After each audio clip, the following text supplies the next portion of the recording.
кісі қолынан қаза тапқан 16 жастағы Шерзат Болат оқиғасы қызу талқыланып жатыр. 4 қазанда бозбала төбелес салдарынан жан сақтау бөлімінде көз жұмды. Ал 12 қазанға қараған түні марқұмның отбасына тиесілі үй өртеніп кетті. Осы жайттардан кейін желіде ауқымды флешмоб басталды.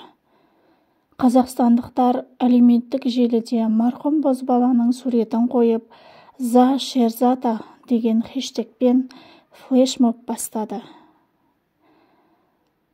Талғардағы Шерзат Болаттың қазасы еске салсақ, 4 қазанға қараған түні Талғар қаласында ер адам арасында жанжал шығып, соңы төбелеске ұласқанын жазған едік.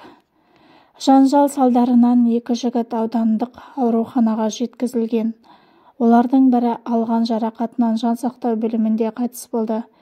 Кейін марқұм болған 16 жастағы Шерзат Болат есімді бозбала екені хабарланды. Полиция кісі өлтіру фактісі бойынша қылмыстық іс қозғады.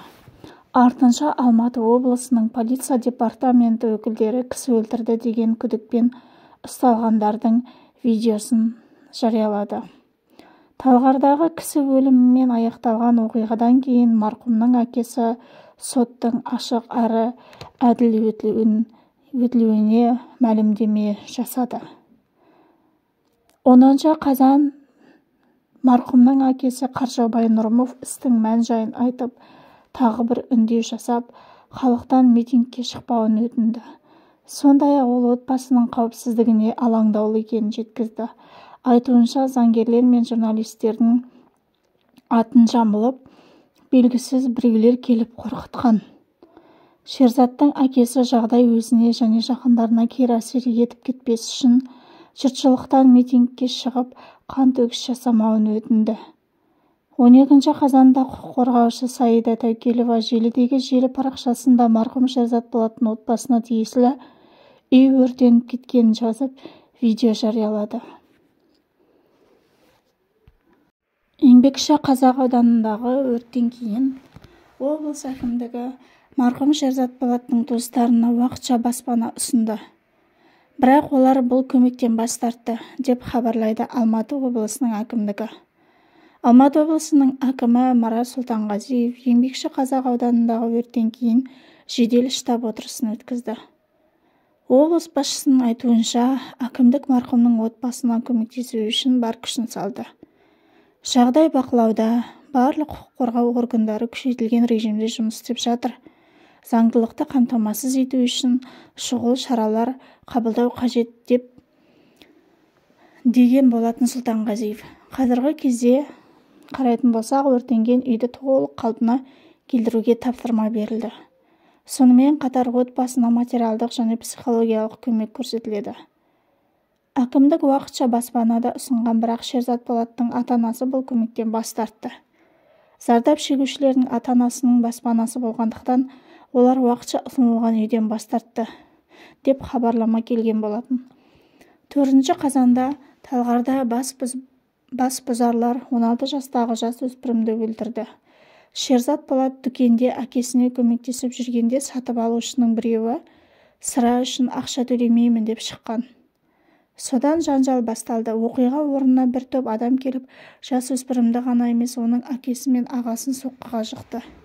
Шерзат Болат пышақ жарақатынан қайтыс болды. 12 қазан күні Азат ауылындағы марқұм болған Шерзаттың отбасының үйі өртеніп кеткенде, бұған дейін әкесіне біреулер қоқан-лоққы жасағанын айтқан болатын. 16 жасар Шерзатты бұзақылар ата-анасын көзінше өлтіріп кеткен болатын. Азат ауылында 16 жасар Шерзат Болаттың қазасы ата-анасын ғана емес, жергілікті тұрғындарды да есеңгіретті. Әсіресе қазақ тұрғындарының қатты көңіл күйлері түсіп, тіпті көз жастары судан босамады. Өйткені олар оны белсенді және мақсатшыл жасөспірім ретінде білетін. Шерзат өмірін әскермен байланыстыруды армандап, түрлі әскери патриоттық байқаулар мен шараларға қатысып, әскери қызметке дайындалып жүрген. Мектеп оқу ісінің меңгерушісі Шерзатты үздік оқушылардың бірі ретінде еске алған. Ол былай дейді: Шерзат сыныптастарына үлгі болды. Ол әрқашан оқуға қызығушылық танытып, мектеп өміріне белсенді араласатын. Әсіресе әскери патриоттық тақырыптар оған ерекше ұнайтын. Әскер болуды қалады және арманын жүзеге асыру үшін қолдан келгеннің бәрін жасады. Жергілікті тұрғындар Шерзатты әрқашан мейірімді әрі жанашыр болғанын айтады. Оның көршілерінің бірі былай дейді: Біз Шерзатты әдепті, қарапайым бала ретінде білдік. Ол үнемі жұртқа көмектесіп, үлкен жауапкершілікті сезінетін. Бұл біз үшін орны толмас қайғы дейді. Ауыл тұрғындары Шерзаттың бірнеше рет жүлделі орындарды иеленген жарыстарға қатысқанын еске алады. Оның достары да Шерзаттың болашағына сенімді болып, әскери училищеге түскісі келгенін айтты. Бүгін, яғни 12 қазан күні түнгі сағат 00:50 шамасында Азат ауылындағы марқұм Шерзаттың үйі отқа оранған болатын. Төтенше жағдайлар министрлігі бұл жайлы былай дейді: 12 қазан күні сағат 00:50-де Алматы облысы Еңбекші Қазақ ауданы Азат ауылында тұрғын үй өртеніп кетті. Шақыру орнында Алматы облысы ТЖД 10 қызметкері мен 3 бірлік техникасы жіберілген. Бірінші өрт сөндіру бөлімшесі келген сәтте түнгі сағат 1:08-де тұрғын үйдің шатырының жануы орын алғаны анықталды. Үй толығымен отқа оранған, зардап шеккендер жоқ. Өрттің себебі анықталуда.